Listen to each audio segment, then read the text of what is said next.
Settimana importante è quella che andremo a vivere qui a Porto Torres, al Palazzetto delle Città Unite. Perché? Perché come lo scorso anno la cittadina di Porto Torres è stata scelta, grazie chiaramente alla collaborazione della società ospitante Asinara Waves, come palcoscenico della finale di Coppa Italia FIPIC 2025. Credo che sia già di per sé una gratificazione. Bruno Falchi, Presidente.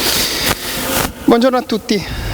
Sì, è stato un altro riconoscimento importante per noi. Questo è il terzo anno di fila che la organizziamo ed è sempre più difficile perché vogliamo sempre fare qualcosa di più.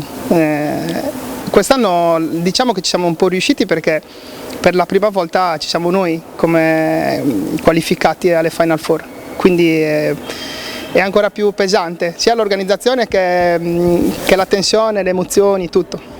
Quindi in poche parole, cioè il fatto stesso che dovete partecipare in prima persona con la vostra formazione vi rende, come posso dire, doppiamente impegnati, sia dal punto di vista sportivo, che è quello che insomma ci auguriamo tutti, anche perché quest'anno Reggio Calabria, Briantea Cantù, Santo Stefano e Asinara Waves.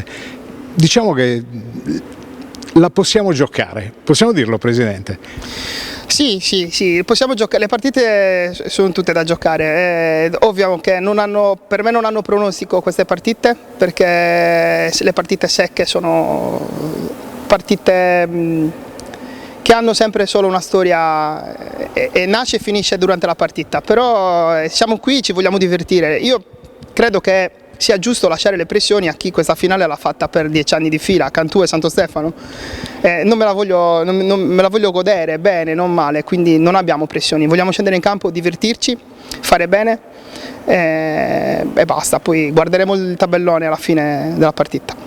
Ma sai perché, Presidente, dicevo questo? Perché a guardare la classifica mi pare di vedere che la Asinara Waves, peraltro reduce da un'ottima performance per quanto riguarda le coppe europee, che per un niente non hanno avuto una prosecuzione, significa costruzione di un progetto anno dopo anno di crescita e siete lì al vertice di questo campionato, quindi diciamo che dal punto di vista sportivo niente è scritto, però quando dicevo ce la possiamo giocare mi riferivo a qualcosa insomma ci riporta indietro nel tempo, anche insomma quando insomma qua abbiamo visto del basket davvero stellare, un saluto a Mattescotti per esempio, io lo faccio sempre perché quello ci ha fatto veramente sognare insieme a tanti altri ragazzi, quindi mai dire mai.